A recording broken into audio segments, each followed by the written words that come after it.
ত্রিপুরার যুব সমাজ আজ এক গভীর সংকটে।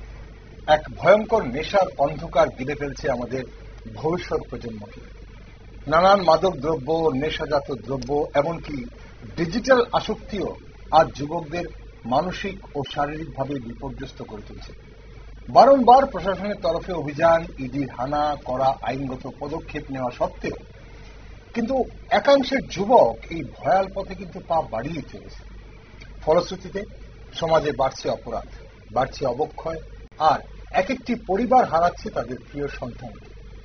তবে অনেকেই মনে করেন এই পরিস্থিতিতে যে শক্তিটি এখনো নিঃশব্দে কিন্তু অপার ক্ষমতায় সমাজকে বাঁচাতে পারে তা হল মাতৃশক্তি।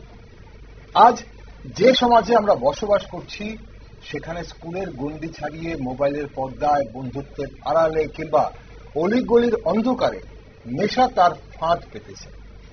মায়ের হৃদয়ে প্রথম বুঝতে পারে সন্তানের পরিবর্তন, চোখে ক্লান্তি, ব্যবহারে রুক্ষতা, আচরণে অস্থিরতা, এমন অনেক কিছু দেখে মাই প্রথম বুঝতে পারে। তাই প্রতিরোধের প্রথম সোপানটা শুরু হতে পারে ঘর থেকে। মাই হতে পারে প্রথম শিক্ষক, প্রথম বন্ধু এবং প্রথম পাহারাদার। তাই প্রশ্ন জাগে, নেশার কবল থেকে যুব সমাজকে রক্ষা করতে একজন মায়ের কি কি দায়িত্ব ও ভূমিকা রয়েছে? সেই ভূমিকা রাজ্যের মায়েরা বা মাতৃশক্তি কতটা পালন করছে বা করতে পারছে? একজন মা কিভাবে তার সন্তানকে নেশা থেকে দূরে রাখতে সহায়তা করতে পারে? নমস্কার, আমি দীপেন আর আপনারা দেখছেন নিউজ ভ্যানগার্ড। মাদক ও নেশার প্রতি যুব সমাজের ঝুঁকিপূর্ণ প্রবণতা রোধে মায়েদের ভূমিকা কতটা গুরুত্বপূর্ণ সেই বিষয়ে একটি গুরুত্বপূর্ণ আলোচনায় আজ আমার সাথে স্টুডিওতে রয়েছেন বিশিষ্ট লেখিকা নিয়তি রায় বর্মন এবং বিশিষ্ট সমাজকর্মী বর্ণালী গোস্বামী। দুজনকে স্বাগত অনুষ্ঠানে। নিয়তি, প্রথমে আপনার কাছে যাব যে ত্রিপুরার বিভিন্ন অঞ্চলে আপনারা দেখছেন বা আপনারাও ঘুরেছেন, হয়তো বিভিন্ন জায়গায় কি লক্ষ্য করছেন নেশার কারণে পরিবার বা বিশেষ করে মায়েদের ওপর বা মাতৃশক্তির ওপর? পরিবার যে মা থাকে, বোন থাকে, দিদি থাকে, কাকিমা, জেঠিমা বা ঠাকুমা, দিদিমা, ওনাদের ওপর কি ধরনের প্রভাব পড়তে দেখেছেন? হ্যাঁ, এটা একটা খুবই সমস্যা আমাদের সমাজের এবং পরিবারের। এই যে সমস্যা, পরিবারের কোনো ছেলে বা বিরল হলেও মেয়ে, তো এরা যে এই বিপথে চলে যাচ্ছে বা অনেকে চলে গেছে, এটা দেখে মায়েরা বা মাতৃস্থানীয় যারা আছেন কেউই কিন্তু স্বস্তিতে নেই। এরা তাদের ইচ্ছে মতো চেষ্টা করেই যাচ্ছেন। আর সবচেয়ে বড় কথা যেটা আমরা জানি যে ছেলে মেয়েদের সাথে বন্ধুর মতো সম্পর্ক মা এবং বাবার রাখা দরকার। অর্থাৎ ছেলে মেয়েরা তাদের কি সমস্যা আছে এই সমস্যাটার কথা যেন মন খুলে, মুখ খুলে, সহজভাবে মা বাবার সঙ্গে শেয়ার করতে পারে, তাহলে তাদের এই সমস্ত সমস্যা থাকবে না বা ওইসব পথে যাবে না।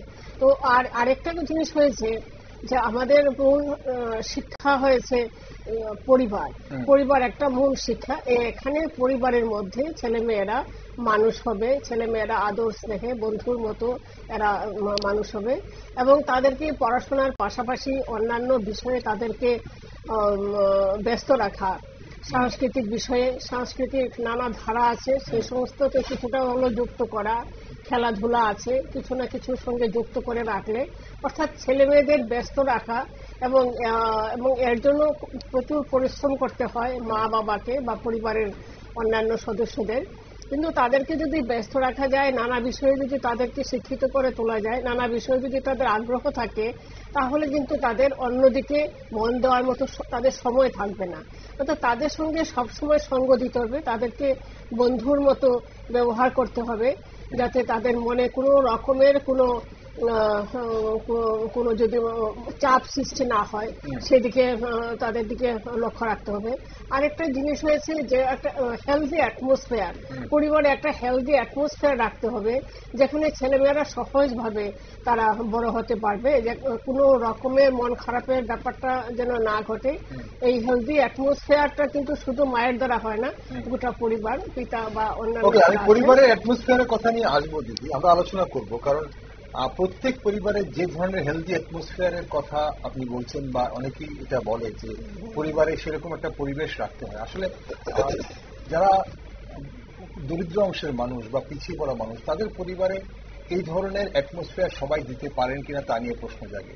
এখন তাহলে প্রশ্ন হয় যে শুধুই কি অর্থ রোজগার করলেই পরিবারের পরিবেশ ভালো থাকে?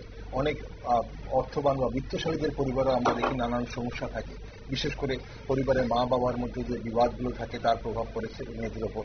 এখন সেই বিষয়গুলোতে আমরা আসবো, কিন্তু তার আগে বর্ণবাদী রয়েছেন আমাদের সঙ্গে। বর্ণবাদী, আপনিও রাজ্যের বিভিন্ন অঞ্চলে কাজ করেছেন এবং বিভিন্ন জায়গায় গেছেন। আপনি কি লক্ষ্য করেছেন এই পরিবারের ওপর কি ধরনের প্রভাব পড়ে, বিশেষ করে মাতৃশক্তির ওপর কি ধরনের প্রভাব পড়তে দেখেছেন?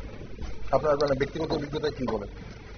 নমস্কার, আমি আপনাদের আজকে দেবশিল্পী বিশ্বকর্মা ঠাকুরের একেবারে আগামীকালকে বিশ্বকর্মা পুজো প্রাক মুহূর্ত, আমি আপনাদের চ্যানেলের মাধ্যমে, ভ্যানগার্ডের মাধ্যমে রাজ্যের সবাইকে আগাম শুভেচ্ছা জানাচ্ছি। সেই সঙ্গে আমি শারদীয়া দুর্গাপূজা এবং দীপাবলির আগাম শুভেচ্ছা জানাচ্ছি সবাইকে। এবং আজকের যে বিষয়, যে নেশা, এই নেশার বিরুদ্ধে বা নেশার ক্ষেত্রে মায়েদের ভূমিকা, সেটা এই সময়কার অত্যন্ত প্রয়োজনীয় একটি আলোচনা বলে আমি মনে করি। কারণ এই যুব সমাজ আজকে নেশার কবলে যেভাবে ঢুকে পড়েছে, সেটা কিন্তু আমাদের একটা ভবিষ্যতের একটা কালো ছায়ার হাত ছানি বলে আমি মনে করি। এবং আপনি বলছিলেন যে মায়েদের ভূমিকা বা পরিবারের কি প্রয়োজনীয়তা। পরিবার, আমি বলবো যে হেলদি অ্যাটমসফিয়ার, আপনি বলছিলেন একটু আগে, দ্বিতীয় বলছিলেন, কিন্তু আপনি বলছিলেন যে দারিদ্রতার কারণে অনেক সময় হেলদি অ্যাটমসফিয়ার থাকে না। কিন্তু আমি বলবো দারিদ্রতা কোনো হেলদি অ্যাটমসফিয়ারের পরিপন্থী হবে বলে আমি মনে করি না। কারণ ঝগড়া বিবাদ কিংবা ভালোবাসা সেটা অর্থ বা অনর্থের কোনো কারণ নয়, এটা হচ্ছে সম্পূর্ণ মানসিকতা। কারোর অর্থের অভাব থাকবে, কারো অর্থ অধিক থাকবে, সেটা হচ্ছে আর্থিক সচ্ছলতা বা অসচ্ছলতা। তাই দারিদ্রতা কোনো পরিবারের হেলদি অ্যাটমসফিয়ারের বিপরীতে থাকার কোনো কারণ বলে আমি মনে করি না। এবং আমি আমার যে অভিজ্ঞতা, আমার চেয়ারপারসন যখন ছিলাম আমি রাজ্য মহিলা কমিশনে, তখনও দেখেছি, বা এছাড়াও আমি সমাজের জন্য যে কাজ করি বিভিন্ন ক্ষেত্রে আমি দেখেছি যে আমাদের যুব সমাজ যে একটা পর্যায়ে আজকে গিয়ে পৌঁছেছে, সেইখানে আমাদের পারিবারিক ভাবে যদি আমরা সেই যুব সমাজকে রক্ষা করতে না পারি, তবে কিন্তু যুব সমাজ ধ্বংসের মুখে। আর যুব সমাজ ধ্বংসের মুখের অর্থই হচ্ছে আমাদের সমাজ একেবারে পঙ্গু হয়ে যাচ্ছে। এবং পরিবারের মা হচ্ছেন সবচেয়ে বড় শিক্ষিকা, সবচেয়ে বড় শিক্ষিকা, সবচেয়ে বড় বন্ধু, সবচেয়ে বড় যিনি, আমরা সমাজ সেবিকা যারা আছি তাদের থেকেও এক একজন মা হচ্ছে এক একটি পরিবারের বড় সমাজ সেবিকা। কারণ মায়ের পক্ষেই সম্ভব সেই পরিবারটি সঠিকভাবে চালানো। কারণ একটি সন্তান যখন নেশাসক্ত হয়ে ঘরে ফিরছে, সেই মুহূর্তে কিন্তু মাই দেখতে পাচ্ছেন। কারণ আমরা দেখি যে আমাদের সমাজে, আমাদের যে পরিবারগুলোতে আমরা দেখি যে বাড়ির যিনি কর্তা থাকেন, সাধারণত অধিক রাত্রে তিনি জাগা থাকেন না। যখন অধিক রাত্রে একটি সন্তান বাড়িতে ফিরছে, সেই সময়ে মাই কিন্তু বুঝতে পারেন যে সেই ছেলে বা মেয়ে কিভাবে ঘরে ফিরছে।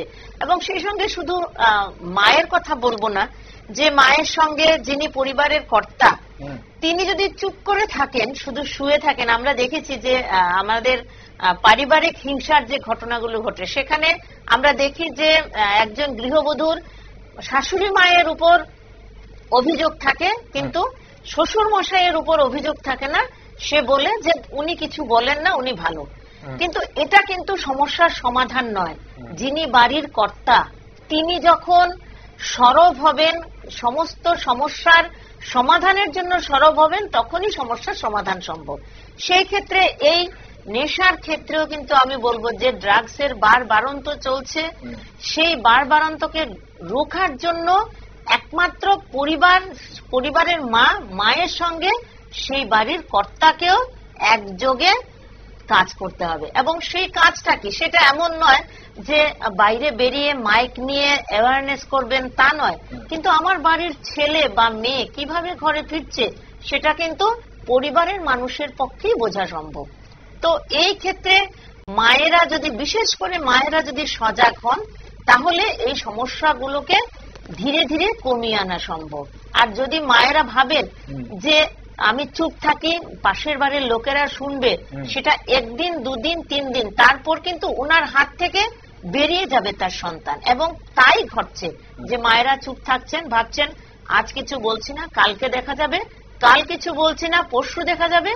এই করে করে কিন্তু তার সন্তান তার নাগালের বাইরে চলে যাচ্ছে। তো সেইখানে মায়ের কিন্তু প্রথম দিন বুঝতে হবে এবং প্রথম দিনই তার সন্তানকে রুখতে হবে, যাতে এই ধরনের কাণ্ডকীর্তি করে সে বাড়িতে কিভাবে ফিরলো সেই মুহূর্তেই তাকে প্রতিবাদ করতে হবে। আর তাই যদি করতে পারেন, তাহলেই কিন্তু সমাজে এই ধ্বংসের যে লীলা শুরু হয়েছে, সেই ধ্বংসের লীলা থেকে আমরা রক্ষা পাবো, এবং এটা অত্যন্ত জরুরি বলে আমি মনে করি। মাতৃশক্তির ভূমিকা নিতে হবে, এবং এটাই আপনি বলছেন। এবং অনেকে এটাই বলেন যে ইচ্ছে করলে মা পরিবারে, এবং যে পরিবারে মা নেই, যে পরিবারে হয়তো বড় দিদি আছে, মাসিমা, কাকিমা, পিসিমা, যেটা বলছিলাম, ইভেন কি ঠাকুমা হতে পারে, দিদিমা হতে পারে, মাতৃশক্তিকেই কিন্তু মা স্থানীয় কেউ কিন্তু ভূমিকা নিতে পারে। কারণ ওনারাই প্রথম টের পান, যেটা আপনিও বলছিলেন, যে হয়তো পুরুষ মানুষ হয়তো শুয়ে আছে বা অন্য কাজে ব্যস্ত আছে, পরিবারের কর্তা যিনি, এখন মারা বা ঠাকুমারাই হয়তো বুঝতে পারেন যে তার মধ্যে কি ধরনের পার্থক্য দেখা যাচ্ছে। এখন বর্তমান প্রজন্মের ছাত্রছাত্রীদের মধ্যে নেশার প্রতি আসক্তটা, এটা কতটা ভয়াবহ আপনি দেখছেন? আপনারা যখন শিক্ষকতা করছিলেন বা তখন কেমন ছিল, আর এখনের মধ্যে পার্থক্য কি দেখছেন ছাত্রছাত্রীদের মধ্যে? হ্যাঁ, তখন কিন্তু ওরকম কিছু একটা আমরা লক্ষ্য করিনি, বা সাধারণ গুটকা, সিগারেট এই সমস্ত জন্য শিক্ষা প্রতিষ্ঠান থেকে দূরে থাকে এই ধরনের বিধিনিষেধ আইন তৈরি হয়েছে, এবং তখন এরকম ধরনের বিশেষ কিছু দেখি না। তো এখন এই যে ড্রাগের ব্যাপারটা যা আছে, নেশাসক্তির ব্যাপারটা যা আছে, এখানে কিছু দুষ্কৃতি আছে, জড়িত আছে, যারা তাদের ব্যবসার খাতিরে তারা কিন্তু এইগুলি চালাচ্ছে, এবং সেটা আন্তর্জাতিক ভাবে। এখন এইগুলিকে এখানে ত্রিপুরা রাজ্যেও লক্ষ্য করছি যে বারবারই ধরা হচ্ছে, ইয়ে সহ পাচারকারী সহ ধরা হচ্ছে, হ্যাঁ, ইয়ে সহ ধরা হচ্ছে, যে পাচারকারী সহ এবং তার সামগ্রী সহ তাকে ধরা হচ্ছে।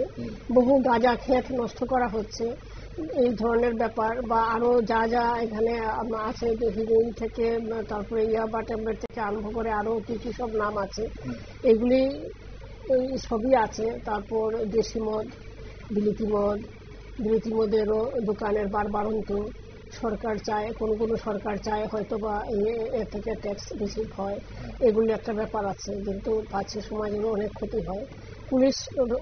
পুলিশও যথেষ্ট সজাগ, লক্ষ্য করছিল তোমায় এগুলি ধরপাকড় কি করে হয়, সজাগ আছে বলেই এগুলি হচ্ছে, ধরতে পারছে।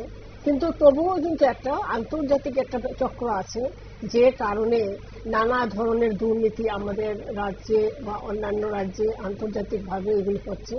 সেগুলিকে আরো শক্তভাবে করা দরকার, মোকাবিলা করা দরকার, আরো কঠোর আইন এনে তাদেরকে ধরা দরকার। এটা তো অবশ্যই সরকারের কি করণীয় বা প্রশাসনের কি করণীয় সেটা অন্য বিষয়, সেটা নিয়ে অবশ্যই সবাই সেটাই চায় যে সরকার কোনো কঠোর পদক্ষেপ নেয়। কিন্তু আমরা আজ যে বিষয়টা আলোচনা করছিলাম যে আমরা নিজেরা কি করতে পারি। দেখুন, এখন আপনি নিজেই বলছিলেন যে আন্তর্জাতিক চক্রান্ত, এবং সবাই জানি আমরা যেটা আন্তর্জাতিক চক্রান্ত, এটা একদিকে বন্ধ করা হলে আরো 10টা দিক খুলে যায় একদম। সেই জায়গায় দাঁড়িয়ে এখন যদি আমার পরিবারের সন্তান বা আমি যদি নেশা গ্রহণ না করি, তাহলে আমাকে তো আর জোর করে এসে নেশা করাবে না, আর যদি করায়ও তাহলে সেখানে প্রশাসন অন্যরকম ভূমিকা নেবে। এখন প্রশ্ন হচ্ছে, আমি যদি সেই ফাঁদে পা দিই, বা আমি যে আমার বাড়ির সন্তানই যদি তা খুঁজে নেয় যে কোথায় পাওয়া যাচ্ছে, কিভাবে পাওয়া যাচ্ছে, তার হাতের সামনে পাওয়া গেলে সে যদি নিয়ে নেয় সেটা, তাহলে তো সে আসক্ত হয়ে অবশ্যই। এখন প্রশ্ন হচ্ছে যে এই যে ছাত্রছাত্রীদের কথা বলছিলাম, স্কুল কলেজে আপনার কি মনে হয় যে স্কুল কলেজে এই মুহূর্তে নেশার যে অবস্থা যাচ্ছে, বা যেভাবে যুব সমাজ বা ছাত্রছাত্রীরাও যেভাবে নেশার প্রতি আসক্ত হচ্ছে, স্কুল কলেজে এই বিষয় নিয়ে আলাদা কোনো 20 সাবজেক্ট বা আলাদা কোনো ধরনের সেমিনার বা এগুলো সচেতনতামূলক কোনো class on a regular basis এগুলো করা প্রয়োজন? অবশ্যই প্রয়োজন। এগুলো কোনো লাভ হতে পারে? সচেতনতামূলক ক্লাস নেওয়া অবশ্যই প্রয়োজন। এগুলি সরকার থেকে যেমন করতে পারে, তেমনি নানা যে এনজিও আছে বা সামাজিক সংস্থা আছে, এরা এগুলি করতে পারে এবং বেশ করতে পারে। মহিলা কমিশনও করেছে এবং আরো করতে পারে এই ব্যাপারগুলি। এবং এইসব থেকে, নেশা থেকেই কিন্তু এই যে মেয়েদের উপর যে নির্যাতন, নারী নির্যাতন এইগুলি হয়। নেশার ঘুরে তখন মানুষের পিতাই থাকে না। একটা মানুষ যখন নেশাগ্রস্ত হয়ে যায়, যে বয়সেরই হোক, তার মধ্যে ন্যায় অন্যায় বোধ তখন সব রূপ পেয়ে যায়। এবং আমরা এখন দেখি বাজারে পথে ঘাটে অনেক ছেলেকে দেখি পড়ে থাকে। একদম ওই দিন আমি বাজারে গেলাম, দেখলাম একটি ছেলেকে 2 জনে ধরে এনেছে, একদম শোয়া রাস্তার মধ্যে, একদম শোয়া, একটু আড়ালে তাকে শুয়ে রেখেছে। বয়স বেশি না, মুখখানা দেখলাম 20-21 বছর হয়তো বয়স হবে। কিন্তু এই ছেলেটা এইভাবে রাস্তার বৃষ্টির মধ্যে, কাদা টাদার মধ্যে আছে। কি জীবন এগুলি যে একটা নরকের মতো জীবনযাত্রা চলছে, এগুলি বুঝতে পারছে না ছেলেগুলি। কিন্তু তার তো নিজের থেকে তার ভেতরে সংবিতটা ফিরে আসা দরকার, যে আমাকে মানুষের মতো মানুষ হতে হবে, পরিবারের প্রতি আমার দায়িত্ব আছে, কর্তব্য আছে, এগুলি করতে হবে। তো এগুলির জন্য পরিবার থেকেও যথেষ্ট লক্ষ্য রাখা দরকার। আমি দেখেছি অনেক অশিক্ষিত পরিবার, বা এই যে কথা হলো যে যাদের অর্থের অভাবে আছে, একদমই নিম্ন মধ্যবিত্ত, যারা খুব সাধারণ শ্রমিক পর্যায়ের, যারা সাধারণ রিক্সা চালায় বা দিন মজুরের কাজ করে, অর্থনৈতিকভাবে যে খুবই দুর্বল যারা, এদের মধ্যেও দেখেছি খুব সুন্দর, এদের মধ্যে ধরুন একটা অন্যরকম শিক্ষা আছে। শুধু যে প্রাতিষ্ঠানিক শিক্ষা করলেই একজন শিক্ষিত হয়ে যাবে তা না, কিন্তু একটা নিজের থেকে যে একটা শিক্ষা গড়ে উঠে দেখেছি। আমরা ছোটবেলা দেখেছি যে গ্রামের যে একেবারে যারা আছে, তারা কোনোদিন স্কুলে যায়নি বা ওরকম পড়াশোনাও বাড়িতেও করেনি, কিন্তু এদের ভিতরে একটা বুঝ, একটা মানবিক একটা বন্ধন অসাধারণ। এরকম ভাবে এত সুন্দর করে কথা বলে পরিবারের সবাইকে মানে বেঁধে রাখে, যে এই ধরনের কথা শিক্ষিত জনেরও আমরা হয়তো সবসময় বলতে পারি না। এই যে তাদেরকে মায়া দিয়ে, স্নেহ ছায়া দিয়ে যে বেঁধে রাখা পরিবারের সবাইকে, এবং তার প্রতি আকর্ষণ, যে কাজ সেরে বাড়িতে চলে আসবে, বাড়িতে আমার আপন জনেরা আছে, চলে আসা।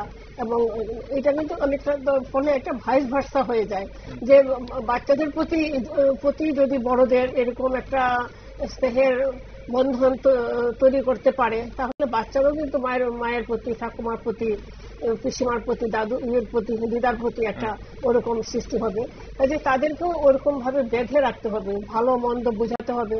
এবং বাইরে যতটা সময় ছিল, এই প্রতিটা সময়ের হিসাব নিতে হবে, কি করেছ কি না, তার জানা, তার গতিবিধি, তার আচার আচরণ, কাজকর্ম, মনোভাব কি, এইগুলি কিন্তু তাদের সঙ্গে কনভারসেশন করলেই, কথা বিনিময় হলেই কিন্তু বোঝা যায় যে তার চিন্তা ভাবনাটা কোন লেভেলে আছে, কোন দিকে। এখান থেকে একটা জিনিস দিদি বেরিয়ে আসছে, যে আপনি যেটা বলছিলেন যে আপনার অভিজ্ঞতা আপনি দেখেছেন আগরতলা শহরে এখন একটি বাজারে 20-21 বছর বয়সের একটি ছেলে রাস্তায় পড়েছিল। এখন কি হয়, আপনি আবার এদিক থেকে যে গ্রামের কথাটা আপনি বলছেন, যে আর্থিকভাবে অসচ্ছল যে ব্যাপারটা আমরা বলছি, আর্থিকভাবে অসচ্ছলতার জন্য কেউ নেশাগ্রস্ত হয় তার এমন কোনো প্রমাণ নেই, একদমই না। কিন্তু প্রশ্ন হচ্ছে, শহরে বসবাস করে, গ্রামে নয়, শহরে বসবাস করে, অথচ আর্থিকভাবে অসচ্ছল, এনাদের মধ্যে নেশাগ্রস্ত অবস্থায় থাকার প্রবণতাটা বেশি দেখা যায়।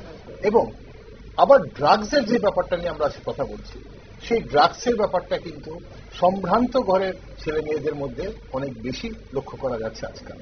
পাশাপাশি আরেকটা উদাহরণ দিচ্ছি আপনাদের, গ্রামে বাড়ি, হয়তো বাবা মা ফার্স্ট জেনারেশন পড়াশোনা করেনি ওনারা, বা ওনারা হয়তো কোনোভাবে মানে কম শিক্ষিত, ছেলে মেয়েদের পাঠিয়েছে শহরে ভালো পড়াশোনা করার জন্য, তারা এখানে থাকছে, হয়তো বাড়ি ভাড়া করে থাকছে বা হস্টেলে থাকছে, তারা আসক্ত হচ্ছে।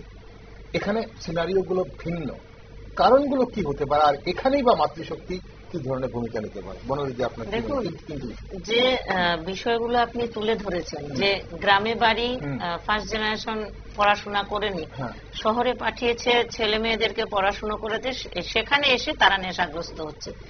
এই যে একটা পরিস্থিতি, সেইখানে যে পড়ুয়া ছেলে বা মেয়ে শহরে এসেছে মা বাবার মুখ উজ্জ্বল করার জন্য, বাবা অত্যন্ত পরিশ্রম করে, মা পরিশ্রম করে অর্থ উপার্জন করছেন ছেলে মেয়ে শিক্ষিত করার জন্য, সেইখানে সেই যুবক বা যুবতী যখন নেশাসক্ত হচ্ছে, সেক্ষেত্রে কিন্তু তাকেও ব্যক্তিগতভাবে বুঝতে হবে যে মা বাবার যে কঠোর পরিশ্রম, সেই পরিশ্রমের জল ঢেলে না দিয়ে তাকে পড়াশুনো করা, মানুষের মতো মানুষ হওয়া। তো এই ক্ষেত্রে আমি বলবো যে আমরা দেখি যে অনেক ক্ষেত্রে আজকের যে সমাজ, আমরা যেমন বাজারে কেউ পড়ে আছে বা কেউ গিয়ে বিলিতি মদের দোকান থেকে মদ কিনছে, আমরা দেখছি। হয়তো আমরা সরাসরি কিছু করতে পারি না, কিন্তু এই যে অ্যাওয়ারনেস প্রোগ্রামগুলো হয়, সেগুলো আমার মনে হয় আরো একটু বাড়িয়ে দেওয়া। সেই কারণে আজকে বিভিন্ন কলেজগুলো, স্কুল স্তর থেকে যেমন শুরু করা উচিত, কলেজগুলোতেও প্রচুর অ্যাওয়ারনেস প্রোগ্রাম করা। কারণ যারা বাড়িতে থাকছে না, হোস্টেলে থাকছে বা ঘর ভাড়া করে থাকছে, সেখানে তাদের মায়ের কাছাকাছি থাকছে না, সেইখানে যদি প্রতিনিয়ত তাদের কাছে একটা ভাইব্রেশন আমরা তুলতে পারি যে নেশা কতটা বিপজ্জনক, কতটা বিষাক্ত এই সমাজের জন্য, প্রত্যেক ব্যক্তির জন্য, সেই কাজটা কিন্তু যদি আমরা করতে পারি, তাহলে কিছুটা অন্তত আমরা যুব সমাজকে বাঁচাতে পারবো। আর সেই সঙ্গে যে দারিদ্রতা, আমি আগেও বলেছি, দারিদ্রতা নেশা করার কোনো কারণ নয়, বা যারা আর্থিকভাবে সচ্ছল শহুরে এক স্ট্যাটাস বজায় রাখার জন্য আমরা দেখি যে আজকালকে মা বাবারাও নেশার আসক্ত হন। সেটা ড্রাগস হতে পারে কিংবা বিলিতি মদের হতে পারে, বিভিন্ন নেশা হতে পারে, বিভিন্ন প্রোগ্রাম, তামাক জাতীয়, এরা বিভিন্ন অনুষ্ঠান করছেন। এমনকি দেখা যায় যে বাড়িতে ছোট একটি অনুষ্ঠান, সেখানে একটা মদের আয়োজন করেছেন, সেটা কিন্তু আমরা কোনোভাবেই, আমাদের সমাজ ব্যবস্থা কোনোভাবেই সেটা মেনে নিতে পারে না। এটা ওয়েস্টার্ন কালচার। আমরা জানি যে স্বামীজিও বলেছিলেন যে আমাদের ওয়েস্টার্ন যা ভালো সেটা আমাদের গ্রহণ করতে হবে। তো এই জন্য আমরা ওয়েস্টার্ন কালচারের ভালো দিক আমরা গ্রহণ করে নিচ্ছি, অথচ ভালো দিক গ্রহণ করছি না। সেটা যেন না হয়, আমাদের সেই অপসংস্কৃতি থেকে দূরে থাকতে হবে। কারণ আমরা মা বাবারা যা করব, আমাদের সন্তানরা কিন্তু আমাদের থেকেই শিক্ষা নেবে। এবং এই যে বর্তমান সময়ে আমরা দেখি যে চুরি ডাকাতি, যে নারী ধর্ষণ, মহিলাদের উপর যে নির্যাতন, এগুলো কিন্তু প্রায় আমি বলবো 95% এই নেশার কারণে হচ্ছে। যদি আমরা নেশাকে দমন করতে পারি, নেশা থেকে সমাজকে তুলে আনতে পারি, তাহলে কিন্তু এই যে সমস্যাগুলো, সেগুলো থেকে আমরা মুক্ত হতে পারবো। এবং যে মহিলাদের উপর যে নির্যাতন হয়, প্রায় 99% নেশার কারণে হয়। নেশা ছাড়া নারী নির্যাতন হচ্ছে, কোন বাড়িতে একজন মহিলা নির্যাতিতা হচ্ছেন, এর সংখ্যা মাত্র 0.1% আমি বলবো। ওকে, এখন আপনাদের অভিজ্ঞতায় কি বলে, মানে সমাজে কোন শ্রেণীর মা বাবারা বা বিশেষ করে মায়েরা, আমি বলবো আজ সবচেয়ে বেশি অসহায় এই বিষয়ে, এবং কেন মনে করেন? মানে ওরা, আপনি শুরুতে আপনারা বলছিলেন, বনালীজিও বলছিলেন যে অনেক মারা যদি শুরুতে চুপ করে থাকে বা পাশের বাড়ি শুনবে ভয়ে চুপ করে থাকে। একটা অসহায় যদি না হয়ে থাকে, তাহলে তো প্রথম দিনই ওনার, দেখুন, এটা অসহায়তা বলে আমি মনে করি না। এই কারণে নিজের চোখের সামনে যদি সন্তানকে অবস্থায় দেখেন, তাকে কিছু না বলতে পারে, অসহায় ছাড়া কি বলবো? তাহলে তাদের একটা মেকি ভাব আমি মনে করব এটা এই কারণে যে ভাবছেন যে অন্যরা আমার ছেলেকে খারাপ বলুক, এটা তিনি চান না। কিন্তু এটা যে তার সন্তানের জন্য কতটা ভয়াবহ বিষয় হয়ে দাঁড়াচ্ছে, কতটা ভয়াবহ কারণ হবে, সেটা সেই মুহূর্তে উনি ভাবতে পারছেন না। তো যেমন আমাদের স্কুল কলেজে যেমন অ্যাওয়ারনেস প্রয়োজন, আমি বলবো যে সামাজিক ভাবে আজকে এসএইচজি গ্রুপ প্রচুর আছে। ত্রিপুরাতে 50,000-এর মতো এসএইচজি গ্রুপ আছে। সেই এসএইচজি গ্রুপে সমস্ত মায়েদের আগমন হয়, মায়েরা এসএইচজি গ্রুপ করেন।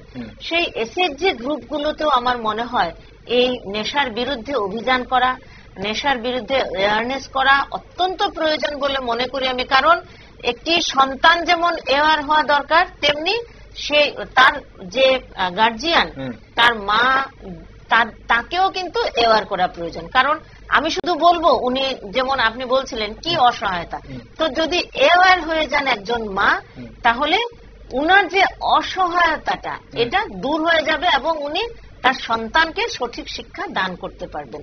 এবং সেই ক্ষেত্রে এই অ্যাওয়ারনেসের মধ্যে আমাদের নিয়তি দিয়েও বলছিলেন, এবং এটাই ধ্রুব সত্য যে আমরা একটা কথা জানি যে অলস মস্তিষ্ক শয়তানের জম। তো যখনই কোনো যুব সমাজকে ব্যস্ত রাখতে হবে, যেমন পড়াশোনা, সেই সঙ্গে বিভিন্ন কারিকুলামের মধ্যে তাদেরকে ব্যস্ত রাখতে হবে। যদি সে ব্যস্ত থাকে তাহলে এই নেশার কবল থেকে কিন্তু দূরে থাকবে বলে আমি শুধু নয়, প্রত্যেকের এটা প্রমাণিত সত্য যে যারা ব্যস্ত তারা নেশার দিকে কম যাচ্ছেন। তো এই কাজটা আমাদের করতে হবে। বিভিন্ন কারিকুলামে যে রকম ভালোবাসে, কেউ আর্ট করতে ভালোবাসে, কেউ গান গাইতে ভালোবাসে, কেউ নাচতে ভালোবাসে, কারো আবার কারুশিল্পে পটু, তো এই বিভিন্ন ক্ষেত্রে তাদেরকে ব্যস্ত রাখা এবং এর মাধ্যমে এই নেশা থেকে দূরে রাখা সম্ভব হবে। আর সেই সঙ্গে যে আন্তর্জাতিক যে একটা নেশার বাড়বাড়ন্ত শুরু হয়েছে, সেটাকেও কিন্তু আমাদের দমন করতে হবে। যারা অধিক অর্থ রোজগারের নেশায় এই নেশার কাজ করছেন, নেশা বিক্রি করছেন, নেশাকে আন্তর্জাতিক বাজারে নিয়ে যাচ্ছেন, তাদের কিন্তু একটা যেমন প্রশাসনিকভাবে তো আইনগতভাবে সরকার যথেষ্ট চেষ্টা করছে, কিন্তু সেইভাবে আমাদের প্রত্যেককে এটা দায়িত্ব নিতে হবে যে যারা এই নেশার কাজ করছেন তাদেরকে নেশার কাজ থেকে বিরত করার জন্য কিন্তু আমাদের অ্যাওয়ারনেস করতে হবে। ঠিক, আমরা এখানে অবশ্যই যদি ক্রেতা যদি না যায় তাহলে বিক্রেতা এমনিতেই তার ব্যবসা নষ্ট হবে, সেটা স্বাভাবিকভাবেই নষ্ট হবে। কিন্তু প্রশ্ন হচ্ছে যে আপনারা বলছিলেন একদিকে যে অ্যাওয়ারনেস এর কথা অনেকবার বলছেন, যে বিভিন্নভাবে স্কুল কলেজে হোক, বড়ালিদি বললেন যে বিভিন্ন এসএইচ গ্রুপগুলো যেখানে মায়েরা যান, স্বসহায়ক দলগুলোতে সেখানে করা। এখন প্রশ্ন হচ্ছে, যখন হাতে হাতে মোবাইল আছে আমাদের, এবং আমাদের নবপ্রজন্মের কাছে, নবীন প্রজন্মের কাছে, ছেলে মেয়েদের কাছে, ছাত্রছাত্রীদের হাতে মোবাইল, সেই জায়গাতে দাঁড়িয়ে আজকাল মৌখিকভাবে যে অ্যাওয়ারনেসটা হয় বা যেভাবে বোঝানো হয়, সেটা ক্লাসে হোক বা সেটা কোন জায়গায় হোক, সেটা কতটা প্রভাব ফেলতে পারে?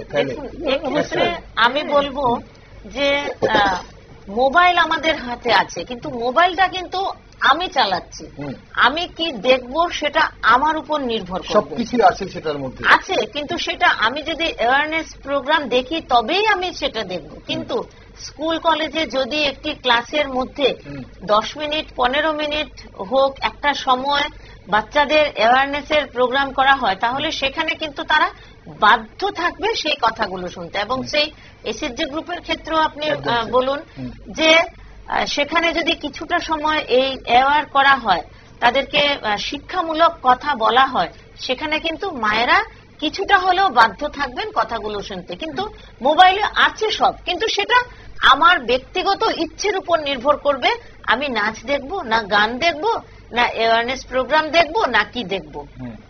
সেই জন্য সরাসরি যে কোনো দিক কিন্তু যেমন আমাদের অনেক বেশি প্রভাব ফেলতে পারে বলে আমি মনে করি। ঠিক, এখন আসলে আমি এই জায়গাটাতেই বলতে চাইছিলাম যে এখানেও আমাদের মাতৃশক্তির কি ভূমিকা, কারণ মোবাইলের আসক্তিটা একটা বিরাট বড় আসক্তি এখন। আর এই মোবাইল থেকেই উৎপাত শুরু হচ্ছে, কারণ এখান থেকে দেখছে, এখান থেকে দেখে ইচ্ছে যাচ্ছে, কারোর নেশা করার ইচ্ছে যাচ্ছে বা কারোর অন্য কোনো ধরনের ভুল কাজ করার ইচ্ছে যাচ্ছে। এখন প্রশ্ন হচ্ছে যে এই মোবাইলটাকেও ব্যবহার করাটা পরিবারের সংস্কৃতি বা পরিবারের যে সংস্কৃতির শেকড়টা কতটুকু গভীর সেটার উপর ডিপেন্ড করে, এবং সেখানেও মাতৃশক্তির কি ধরনের ভূমিকা রাখা উচিত? খুবই দরকার এখানে। আর এই যে জিনিসটা, এটা অত্যন্ত ধৈর্য নিয়ে, মমতা নিয়ে এই কাজটা করতে হবে, অত ভালোবাসার সঙ্গে এই কাজটা করতে হবে। পরিবারটাকে খুব সুন্দর রাখা, এত হেলদি রাখা পরিবারের মধ্যে, এবং পরিবারে যারা মেয়েরা যারা আছে বা পুরুষ সদস্য যারা আছে, এই জায়গাটার মধ্যে যাতে কোন রকম গ্যাপ সৃষ্টি না হয় রাখা, তবেই আমার সন্তানটা ঠিকভাবে সঠিকভাবে মা বাবা উভয়ের থেকে স্নেহ ভালোবাসা পেয়ে তার মননটা গড়ে উঠবে এবং তবেই সে শান্তি হবে। এবং বাড়িতেও কিন্তু অনবরত কাউন্সিলিং করা মা বাবার কাছ থেকে কাউন্সিলিং করা পড়াশোনার ব্যাপারে বা অন্যান্য সমস্ত ব্যাপারে, সে কোথায় কোথায় যায়, কি কি ব্যাপারে কোথায় যাচ্ছে, কি ধরনের কথা, পড়াশোনার বিভিন্ন সুযোগ সুবিধা কি আছে, তারপরে এই যে সাংস্কৃতিক বিষয়, খেলাধুলার বিষয়, দেখা যায় খুব ভালো স্টুডেন্ট কিন্তু সে কিন্তু আবার খেলায়ও ভালো, বিভিন্ন বিষয়ে সে পারদর্শী হয়ে ওঠে। আসলে সময়টা খুব ভালোভাবে কাটানোর জন্য তাকে সেই সুযোগগুলির ব্যবস্থা করে দিতে হবে। মা বাবাকে কষ্ট করে, সময় নষ্ট করে, পরিশ্রম করে সেই জায়গাটা আসতে হবে এবং ধৈর্য। কেউ যেন কাউকে অনাহত ভাবে বিরক্ত না করে, স্বামী স্ত্রী দুইজন বা অন্যান্য যারা আছে তারাও একে অপরকে শ্রদ্ধা করবে। ধৈর্যের কথা আপনি বললেন, হ্যাঁ, এবং শ্রদ্ধা করা জিনিসটা, যে একে অপরকে যে শ্রদ্ধা করা, এই জিনিসটা এরা যেন পরিবার থেকেই এরা শিখে। আজকাল আমরা দেখতে পাই অনেক জায়গায় কাজের প্রয়োজনে বা কাজের যেহেতু সময় দিতে হয় বেশি, বা অনেকেই মেয়েরা আজকাল কিন্তু অনেক অন্যরকম হয়ে গেছে। তাদের যে আমরা আমাদের সময়ে বা আরো আগে বা মেয়েদের যে ধরনের একটা পরিস্থিতি ছিল পরিবারে, এখন কিন্তু মেয়েদের পরিস্থিতি অনেক পাল্টে গেছে। এরা এখন সমানভাবে অনেকেই স্বাধীনতা চায়, যদিও পায় না হয়তো বা স্বাধীনতা চায়, যে কারণে দেখা যায় যে বিয়েটি ভেঙে যায় বা অনেক জায়গায় শোনা যায় যে মেয়েরা আজকাল পরিবার করতে চায় না বা ম্যারিড লাইফে তারা যেতে চায় না, বা সন্তান নিতে চায় না। এই সমস্ত ব্যাপারগুলিও কিন্তু এসে গেছে। এটা হয়তো আমি একটু বাড়তিই বললাম, কিন্তু তবু বলবো যে ছেলে মেয়েদের সঠিক পথে রাখার জন্য প্রথম হয়েছে পরিবার। শিক্ষক হতে পারে একজন শিক্ষকের মতো শিক্ষক যদি হন, তার আচরণ ব্যবহার এগুলি থেকে কিন্তু ছেলে মেয়েকে মোল্ড করা যায়, বা পরিবারের যে কেউ হতে পারে, অনেকেই হতে পারে। কিন্তু প্রশ্ন হচ্ছে এই যে ধৈর্যের কথা আপনি বলছিলেন, এখন প্রশ্ন হচ্ছে যে বেশি দিন তো নয়, আজ থেকে হয়তো 10, 20, 30 বছর আগেও আপনারা যখন শিক্ষকতা করেছেন তখন তো পরিবেশটা এমন ছিল না। তখন তো শাসন শিক্ষকরাও করতো, গায়ে হাত দিয়ে মারতো যখন প্রয়োজন, যেখানে দুষ্টুমি করলে বা কোন ধরনের অভদ্রতামি করলে সেখানে টিচাররাও মারতো। আজকাল আইনে পড়ে সবকিছুই বন্ধ হয়ে গেছে। এখন পরিবারেও আমাদের বলতে হচ্ছে, একটা সময় তো ছিল পরিবারে কখনো এই পান থেকে চুন খুঁজলে বাবার মার সেগুলো আসতো, তখন কেউ ড্রাগস নেয়নি। এখন প্রশ্ন হচ্ছে যে আজকাল বুঝিয়ে সবকিছু করে হেলদি অ্যাটমসফিয়ার করেও এরকম করতে হলো কেন? ভুলটা কোথায় হয়ে গেল, স্লিপ কোথা থেকে হয়ে গেল আমাদের সমাজ ব্যবস্থায়? আমাদের সমাজ ব্যবস্থায় যা হয়েছে, আগে কি সবাই মানুষের মতো মানুষ হয়েছে? আগেও কিন্তু হয়নি, কিন্তু অনেকে হয়ে গেছে, একেবারে কি বলবো স্টার হয়ে গেছে আমাদের এই বাংলায় বা ভারতবর্ষে। এরা হয়ে গেছে, এদের একটা অন্যরকম, যেমন বঙ্কিমচন্দ্র চট্টোপাধ্যায়, রাজা রামমোহন রায়ের কথা বলি, ওনাকেও বাবা তেজপুত্র করেছিলেন, কিন্তু তিনি কি হয়েছেন? তিনি একটা স্টার হয়ে গেছেন সারা বিশ্বে তিনি একটা স্টার হয়ে গেছেন। তার সেই ইচ্ছা থেকে তিনি কোথায় চলে গেছেন। তো এই যে অবস্থাগুলি, এখানে শুধু ভালোবাসা দিয়ে বা ধৈর্য দিয়ে মমতা দিয়ে হয় না। আগে যেমন ধৈর্য নিয়ে মমতা নিয়ে বা মেয়েরা মুখ ফুটে কোনো কথা বলতো না, ডিভোর্স কি জিনিস তারা জানতোই না। পরিবারে যেভাবেই হোক তাদের সময়টা তারা কাটিয়ে দিত, সন্তান নিয়ে বা সবাইকে নিয়ে মেনে নিয়ে নানা ধরনের অত্যাচার, অপমান, অবহেলা এগুলি সহ্য করে তারা কাটিয়ে দিয়েছে। কিন্তু এখনকার দিন তো অনেকটাই পাল্টে গেছে, এখন আর সেরকম না। বা স্কুলগুলিতে আমরা দেখেছি যে মেয়েরা বা ছেলেরা, যে ছাত্রছাত্রীরা আছে, এরাও আগে যেরকম ছিল এখন এরকম না, অন্যরকম হয়ে গেছে। তারপরে যে আইনটা হয়েছে, ফিজিক্যাল টর্চার করা যাবে না, মেন্টাল টর্চার করা যাবে না, এই আইনগুলি চলে এসেছে। তারপর আমরা দেখেছি, আমার চাকরির সময় আমি দেখেছি শেখরপুর হাই সেকেন্ডারি স্কুলে, তখন ছিলাম আমি, এটা 80-র দশকে হবে। তখন দেখলাম যে ওইখানে না একটা সুইসাইডের একটা টেন্ডেন্সি, বেশ কয়েকটি ছেলে মেয়ে এরকম করলো। কি কারণে? মায়ের বকুনিতে, পরীক্ষায় খারাপ নম্বর পেয়েছে, এই সমস্ত কারণে করলো। তারপরে আমাদের স্কুলের কয়েকজন শিক্ষক যারা সিনিয়র ছিলেন তারা বললেন যে আমরা কাউন্সিলিং করবো বাড়ি বাড়ি গিয়ে, এবং ঠিক তখন কয়েকজন সিনিয়র টিচার বাড়ি বাড়ি গিয়ে কাউন্সিলিং করলো। কাউন্সিলিং করার পরে দেখা গেল সবাইকে বোঝানো হলো, মা বাবাকে বোঝানো হলো মেনলি, তাদেরকে বোঝানো হলো যে ছাত্রছাত্রীদের এমন কোনো কথা বলবেন না যাতে তাদের অপমানের একটা সীমা পেরিয়ে যায়, এরকম ধরনের কোনো ব্যাপার যাতে না ঘটে তাদের দিকে লক্ষ্য রাখতে হবে তারা কি করছে। তারা যদি পরীক্ষায় খারাপ রেজাল্ট করে বা বকুনি দেবেন, কিন্তু বকুনির মধ্যে যেন একটা স্নেহ থাকে, শাসন করা তাকেই মানায় সোহাগ করে, যে এই জিনিসটা যেন থাকে। সেই যে আমাদের যে প্রাচীন যে কথাটা, এই কথাটার মূল্য কিন্তু এখনো আছে। শাসন সেই করবে যে তাকে ভালোবাসে। আজকাল দেখা যায় আরো একটা কারণ আছে, সময়ের অভাব। মেয়েদের অর্থাৎ মারাও চাকরি করছে, বাইরে যাচ্ছে, তাদেরও কিন্তু সময়ের খুব অভাব। কিন্তু এই সময়ের খুব অভাব যা আছে তার মধ্যেও কিন্তু অনেকে পারে খুঁজতে পাবে। এখন যেমন টেলিফোন একটা আছে, আমরা যখন চাকরিতে গেলাম প্রথম দিকে কোনো টেলিফোন ছিল না, বাড়ি থেকে যে বেরোলাম আর যোগাযোগের কোনো এই ব্যাপারটা, এই যে ব্যস্ত রাখার কথা হচ্ছিল আজকাল ছেলে মেয়েদের, বলা হচ্ছিল যে মানে একাডেমিক পড়াশোনার পাশাপাশি বিভিন্ন ধরনের খেলাধুলা হোক বা নাচ গান আবৃত্তি, এটাও কিন্তু মনোবিজ্ঞানীরা অনেকেই বলছেন যে এই যে ব্যস্ত রাখা হচ্ছে, একটা সময় অবধি যতক্ষণ বাবা মার মানে অধীনে সে রয়েছে সে সেটা করে যাচ্ছে, কিন্তু সে যে স্ট্রেসড হয়ে যাচ্ছে, একটা স্ট্রেসফুল লাইফ হয়ে যাচ্ছে, যখনই সে একটু বড় হচ্ছে তখন সে একঘেয়ে ঘরে হয়ে যাচ্ছে এবং তখনই এই ধরনের কোনো পদক্ষেপ নিচ্ছে, কোনো দিকে আসক্তি হয়ে যাচ্ছে। এখন এটাকে কিভাবে হ্যান্ডেল করে? দেখুন, ব্যস্ত রাখার অর্থ এই নয় যে তাকে অতিরিক্ত প্রেসার দেওয়া। ব্যস্ত রাখার অর্থ এটা নয়। ব্যস্ত রাখার অর্থ হচ্ছে যে পড়াশোনার সঙ্গে সে যা ভালোবাসে তাকে সেটা করতে দেওয়া। এতে কি হয়, তার একটা মানসিক বিকাশ ঘটে। এই মানসিক বিকাশটা অত্যন্ত জরুরি। এবং যখন মানুষ বা যে কোনো একজন ব্যক্তি এই যে বড় হওয়ার সঙ্গে সঙ্গে আপনি যা বলছেন যে তাকে স্ট্রেস, সেই স্ট্রেস থেকে সে এগুলো করছে, এটা একেবারেই নয়। সে যা ভালোবাসে তাই করবে এবং সেই সঙ্গে মা বাবা কিন্তু তাকে সঙ্গ দেবে। এবং আরেকটা হচ্ছে যে হেলদি পরিবারের কথা, আগেও কথাটা উঠে এসেছে যে যে পরিবারে মা বাবার মধ্যে সমস্যা, সেই পরিবারগুলোর ছেলে মেয়েরাই কিন্তু বেশিরভাগ নেশাসক্ত হচ্ছে। আর যাদের মধ্যে আমরা দেখেছি যে আমাদের ছোটবেলা আমরা একসাথে বসে খাবার খাওয়া, দিনের বেলা হয়তো কারোর সময় নেই, স্কুল আছে, কলেজ আছে, অফিস আছে, কিন্তু রাত্রিবেলার খাবারটা একসঙ্গে বসে খাওয়া, ছেলে মেয়ে মা বাবা, বন্ডিং তৈরি করা এবং সেখানে বসে সারা দিনের যে আমাদের যে একটা রোজ নামচা সেটা নিয়ে আলোচনা করা। তুমি কি করেছো, সে বাবাও বিভিন্ন সারা দিন যে অফিসে ছিলেন সেখানে বা উনার কর্মস্থলে ছিলেন সেখানে কি কি বিভিন্ন অভিজ্ঞতা, প্রত্যেকদিন আমাদের একটা নতুন নতুন অভিজ্ঞতা হয়,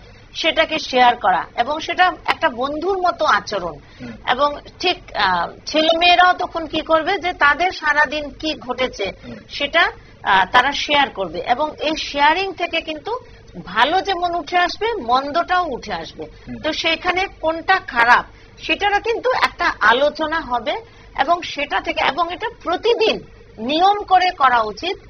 যতটাই আমরা ব্যস্ত থাকি না কেন, রাতের খাবারটা একসঙ্গে বসে খাওয়া। এবং আমি মনে করি যে আজকালকার দিনে খুব অর্থের প্রচুর যাদের অর্থ, এরা কি করেন যে ছেলে মেয়েদের ঘর আলাদা করে দেন।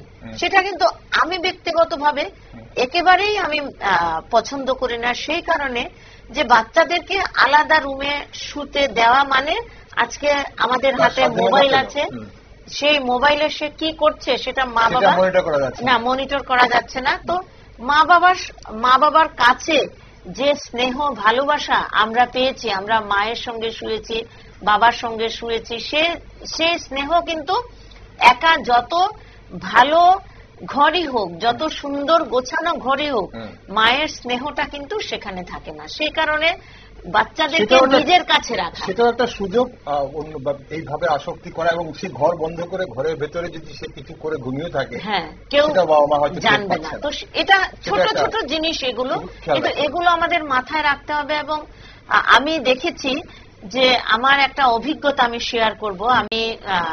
একবার আমি জীবিতে গেছি একজন রোগী দেখার জন্য। সেখানে আমি দেখলাম যে একটি বাচ্চা নেশাসক্ত হয়ে গেছে এবং এমন ভাবে সে নেশাসক্ত ড্রাগসের ভেতরে ঢুকে গেছে এবং সেটা সেই ইনজেকশনের মাধ্যমে ড্রাগস দিতে গিয়ে আমরা জানি যে এইডস রোগে আক্রান্ত হয়ে যায় এবং সেই বাচ্চা ছেলেটির এইডস রোগে সে আক্রান্ত হয়ে গেছে। তার বাবা যখন খুব দুঃখের সঙ্গে তার সঙ্গে কথা বলছিলেন, সেই ছেলেটি বলেছিল যে তোমরা তো কখনোই আমাকে সময় দেওনি, আর সেই কারণেই আমাকে অন্য কিছু সন্ধানে ঘুরতে হয়েছে। তো এটা কিন্তু একটা জ্বলন্ত উদাহরণ যে মা বাবাকে সময় দিতে হবে, যত ব্যস্ত তাই থাকুক না কেন সেই ব্যস্ততার মধ্যেও মা বাবার সন্তানকে সময় দিতে হবে। এবং আমি দেখেছি যে আমি যখন ছোট ছিলাম, আমার মাও শিক্ষিকা ছিলেন, বাবাও শিক্ষক ছিলেন, কিন্তু আমাদের কখনোই এমন হয়নি যে আমরা একা থেকেছি।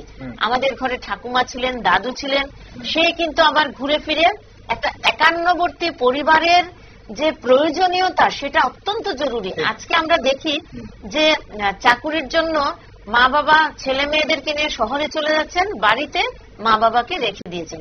তো এইখানে যদি সঙ্গে বৃদ্ধ মা বাবাকে নিয়ে যান, যে সময়টা তারা অফিসে থাকছেন বা কর্মস্থলে থাকছেন, সেখানে দাদু ঠাকুমার কাছে যখন সন্তানরা থাকবে তাদের একটা অ্যাটমসফিয়ার থাকবে, একটা ভালো অ্যাটমসফিয়ার থাকবে এবং সেটা অত্যন্ত জরুরি বলে আমি মনে করি। এবং এই যে এটা একটা ঘটনা আমি শুধু বলেছি, এরকম একটা নয়, হাজারো ঘটনা আছে যে মা বাবার অবর্তমানে সন্তানরা যা খুশি করছে, মা বাবা ক্লান্ত হয়ে বাড়িতে ফিরছেন রাত্রিবেলা, তারপরও ছেলে মেয়ের দিকে সেইভাবে নজর দিচ্ছেন না।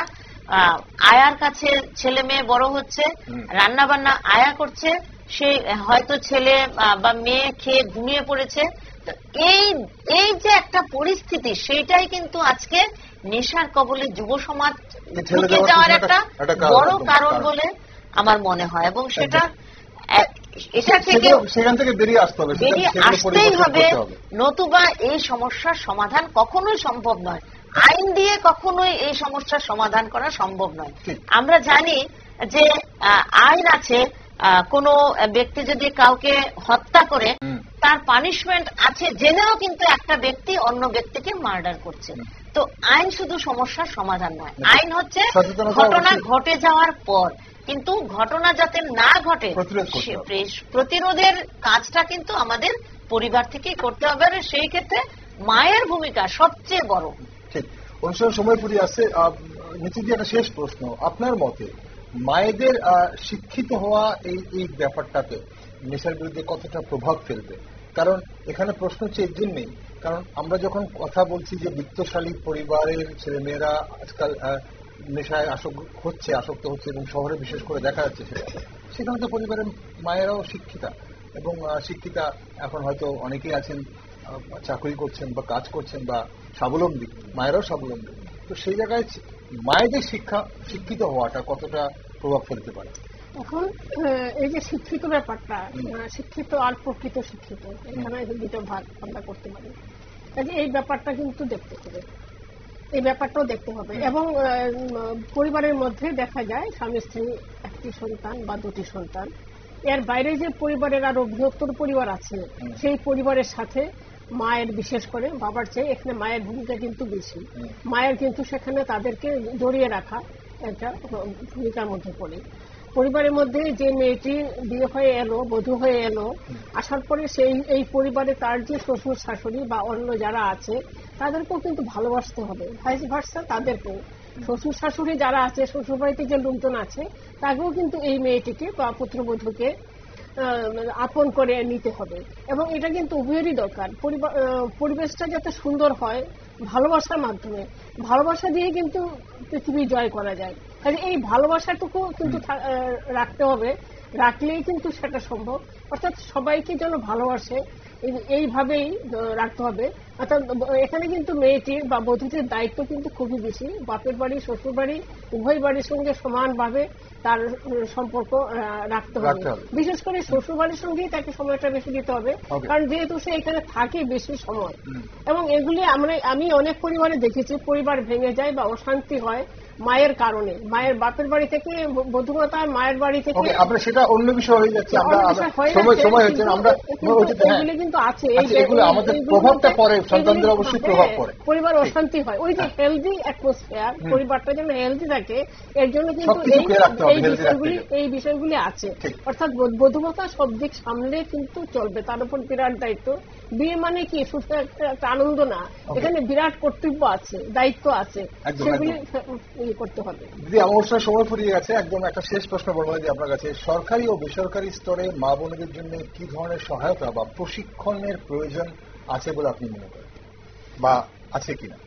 সরকারি এবং বেসরকারি ক্ষেত্রে সেই আবারও একটি কথা যে মায়েদের সচেতন হতে হবে, যেমন সেইভাবে সরকারিভাবেও নানা রকম সচেতনতামূলক অনুষ্ঠান শুধু অনুষ্ঠানের জন্য নয়, প্রকৃত বিষয়কে কাজে লাগানোর জন্য এই অনুষ্ঠানগুলো করা। এবং বেসরকারি ক্ষেত্রেও বিভিন্ন এনজিও, বিভিন্ন এসএইচজি গ্রুপগুলো যেমন আর্থিক লেনদেনের বিষয় থাকে, সেই ক্ষেত্রে এসএইচজি গ্রুপে গিয়ে যেমন এনজিওরা করতে পারবে, এবং এই এসএইচজি গ্রুপগুলো একত্রিত হয়ে যদি সমাজের এই নেশার কবল থেকে যুব সমাজকে রক্ষা করার দায়িত্ব নিতে পারেন, তবে একটা বড় কাজ হবে বলে আমি মনে করি। এবং এই শিক্ষা এবং শিক্ষিত এবং অশিক্ষিত এটা কোনো ব্যাপার নয়। পরিবার কিন্তু এমন একটা দিক যে মায়ের পক্ষে তিনি শিক্ষিত হতে পারেন কিংবা তার প্রাতিষ্ঠানিক শিক্ষা নাও থাকতে পারে, কিন্তু তারপরও তিনি যদি পরিবারকে সামলে রাখেন তবেই আমাদের সমাজ সুষ্ঠু এবং সার্থক হবে এবং আমরা এই নেশার কবল থেকে বাঁচতে পারবো। একদম, কেন মা সন্তানের জন্য কোনটা ভালো সেটা সবচেয়ে বেশি ভালো মাই জানে। অসংখ্য ধন্যবাদ আপনাদের দুজনকে আজ সঙ্গে থাকার জন্য। আপনাকে ধন্যবাদ, আপনাকে ধন্যবাদ। দর্শক, মা মানে মমতা, আবার মা মানে শক্তি। আগামী কিছুদিনের মধ্যেই আসছে দুর্গাপূজা, শারদোৎসব। মা দুর্গাকে আমরা শক্তি রূপে আরাধনা করি। এখন ত্রিপুরার প্রতিটি ঘরে যদি একজন মা তার সন্তানকে নেশার কবল থেকে রক্ষা করার শপথ নেন, তবে পুরো সমাজটাই বদলে যেতে পারে। ভেবে দেখেছেন তো? আপনি শুধু আপনার সন্তানের দায়িত্বটা নেবেন, সে যেন নেশার কবলে না পড়ে। তার বয়স আজ 2, 3, 5, 10, 15 যাই হতে পারে। আপনি দায়িত্ব নিন আজ থেকেই, যেন আপনার সন্তান কোনোভাবে নেশায় আসক্ত না হয়। আজ সময় এসেছে আর নীরব থাকার নয়, কিন্তু নেশার কালো ছায়াকে দূর করতে হলে জেগে উঠতে হবে আমাদের সবাইকে। ত্রিপুরার প্রতিটি মাকে, প্রতিটি দিদিকে, প্রতিটি কাকিমা, দিদিমা, ঠাকুমা, সবাইকে জাগতে হবে, সবাইকে জেগে উঠতে হবে। এবং যে মায়েরা সন্তান জন্ম দিতে পারেন তারাই কিন্তু পারেন এক নতুন সমাজ করতে, যেখানে থাকবে না কোনো নেশা, থাকবে না অপচয়, থাকবে কেবল আলোর পথের যাত্রা। সঙ্গে থাকুন আপনারা, আর সব নিউজ আপডেট এবং টকশো দেখার জন্য চোখ রাখুন শুধুমাত্র নিউজ ভ্যানগার্ড।